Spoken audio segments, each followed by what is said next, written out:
How Tymes Trust has an interest in this is because ME is so poorly understood by both health professionals, social services and educational services.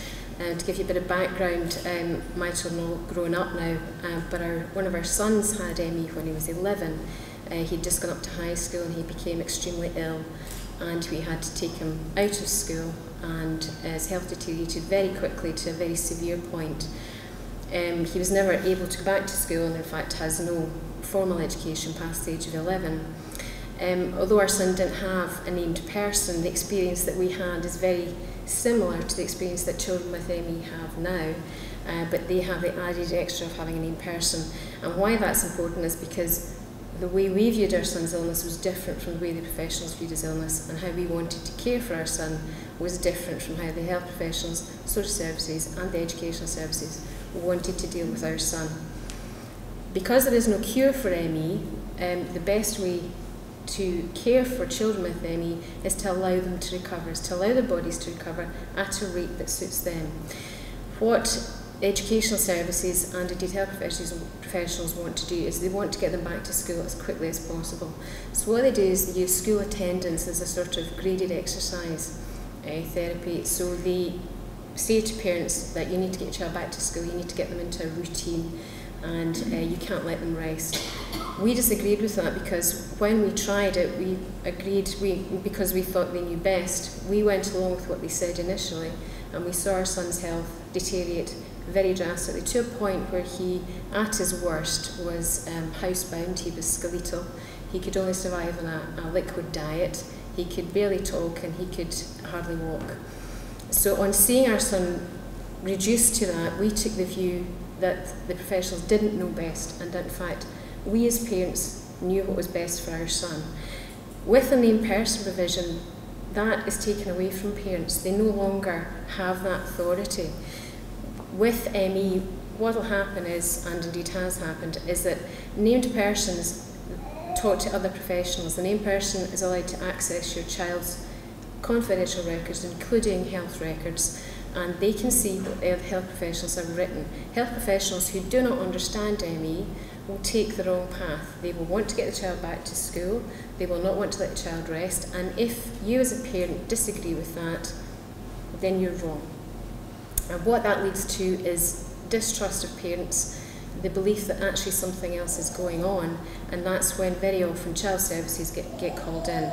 Now, the Young ME Sufferers Trust has advised 121 families in child protection issues, and that goes all the way from suspicions all the way up to full court proceedings to try and have children removed from their families, from their homes. And these are extremely sick children who need to be with their families. And then not one of these cases has been found to have any merit, so that's 100% innocence, nothing happening in these families, and yet they've been hauled through social services and very often court situations.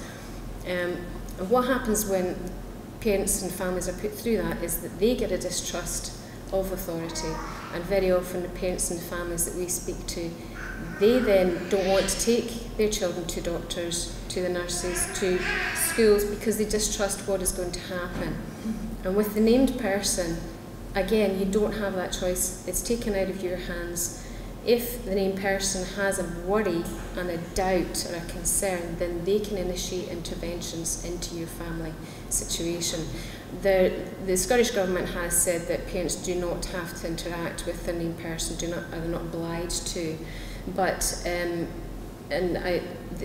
from Perth and Ross, and we have a child protection document that's entitled Non-Engaging and Hostile Parents and Carers, and by using the language they have, what these parents will then become is non-engaging, and you then get pushed down this road of you're a non-engaging parent and they need to take action and they will intervene. So they really, whichever way you turn, you start getting into problems with it. In our experience, a typical state employee with specific regards to ME doesn't understand the severity or chronicity of this disease, and the service providers, the very people who will put in the position of being named persons, don't understand the condition, the disease they're dealing with.